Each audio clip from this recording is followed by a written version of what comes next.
this gold medal, we affirm the special relationship between His Holiness the Dalai Lama and the United States.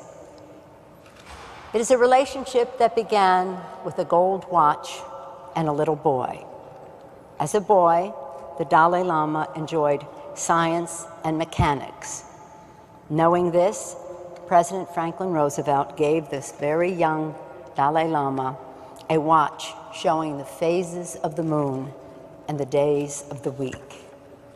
The Dalai Lama described the watch as magnificent and even took it with him when he fled Tibet in 1959. His Holiness still uses the watch today, and his teachings about the connection between science and religion is an inspiring part of his message. President Roosevelt gave the Dalai Lama a gold watch. Today, President Bush will give him the Congressional Gold Medal.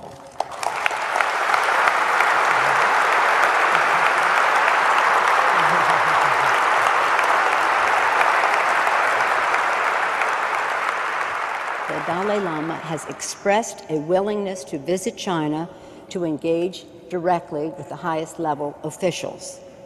I join Mr. Lantos and others who have in their hope that Beijing will take advantage of this opportunity and extend an invitation to His Holiness for substantive discussions.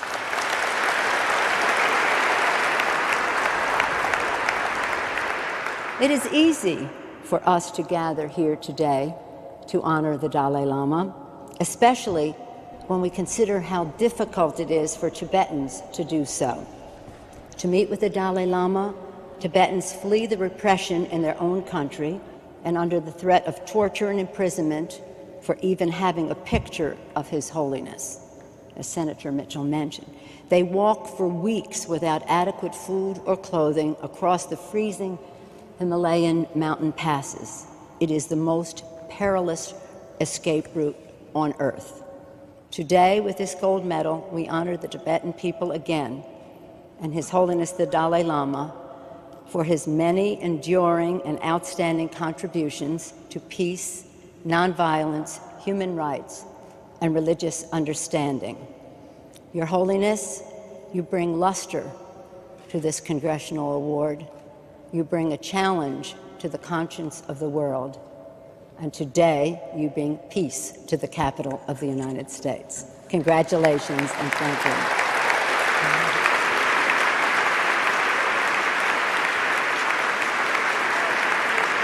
Thank you. Over the years, Congress has conferred the gold medal on many great figures in history, usually at a time when their struggles were over and won. Today, Congress has chosen to do something different. It has conferred this honor on a figure whose work continues and whose outcome remains uncertain. In doing so, America raises its voice in the call for religious liberty and basic human rights. These values forged our republic. They sustained us through many trials, and they draw us by conviction and conscience to the people of Tibet and the man we honor today. Consider where we gather today. This great symbol of democracy sits quietly near a Catholic parish, a Jewish synagogue, a Muslim community center, a Greek Orthodox cathedral, and a Buddhist temple, each with faithful followers who practice their deeply held beliefs and live side by side in peace. This diversity is not a source of instability. It's a source of strength. This freedom does not belong to one nation. It belongs to the world. One of the tragic anomalies of the past century is that in an era that has seen an unprecedented number of nations embrace individual freedom, has also witnessed the stubborn endurance of religious repression. Americans cannot look to the plight of the religiously oppressed and close our eyes or turn away. And that is why I will continue to urge the leaders of China to welcome the Dalai Lama to China. They will find this good man to be a man of peace and reconciliation.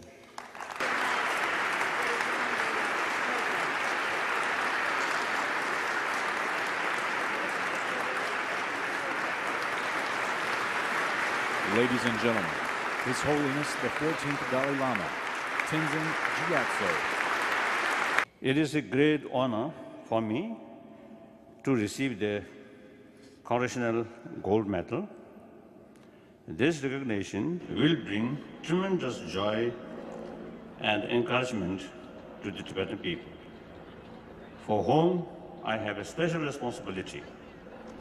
Their welfare is my constant motivation, and I always consider myself as their spokesperson.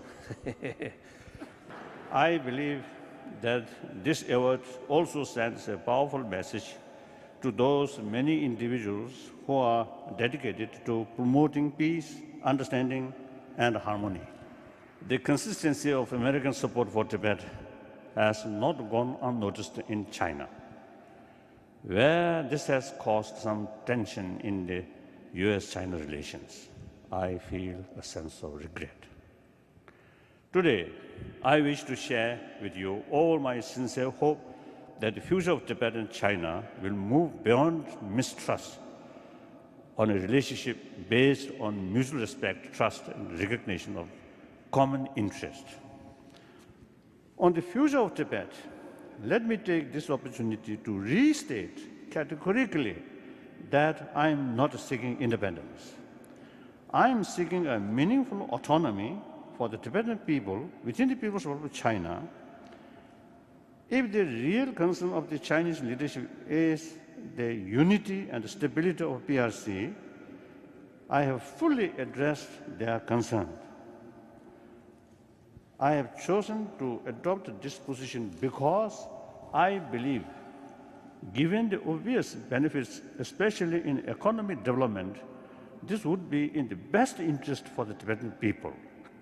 Furthermore, I have no intention of using any agreement on autonomy as a stepping stone for Tibet's independence. Sometimes Chinese accuse us that we are instrument of Western anti-Chinese forces. I don't think. Here, our supporters are also good friends of China. I have always encouraged world leaders to engage with China. I have supported China's entry into WTO and awarding the Summer Olympics with the hope that China would become a more open, tolerant, and responsible country. The time has come for our dialogue with Chinese leadership to progress towards the successful implementation of a meaningful autonomy for Tibet. Let me take this opportunity to once again appeal to the Chinese leadership to recognize the grave problems in Tibet, the genuine grievances and the deep resentments of the Tibetan people inside Tibet, and to have the courage and the wisdom to address these problems realistically in the spirit of reconciliation. On behalf of 6 million Tibetan people, I wish to take this opportunity to recognize from the depth of my heart the support extended to us by the American people and their government.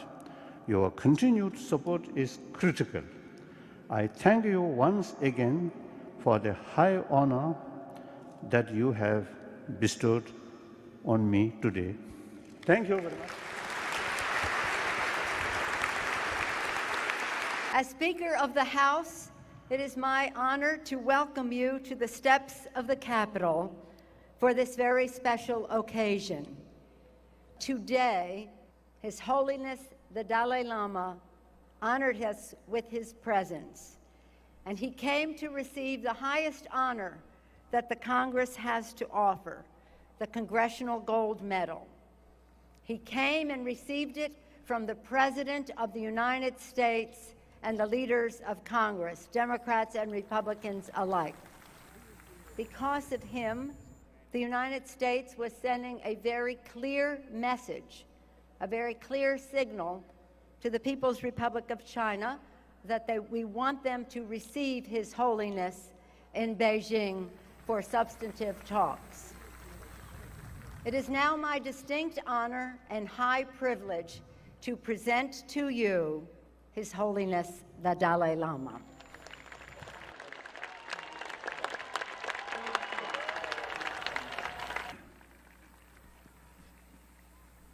대한다다 배배 초보 태아조 몽구시대 폐슈샤 대 군주 나바조 나로레 디디신체니 아주 배배 초보 몽구시대도 태아조 디디기 뭐냐라다 배배 땡중 털어야 샤서 남다기 다 땡겨 없는 게 야래 진짜 표면서 땡겨 없는게서 내디 타지도 배발로 쳐버지는 건지 지금이 디디 댐발로 쳐야 되버지 땡중으로 쳐야 되버지 건지 제대기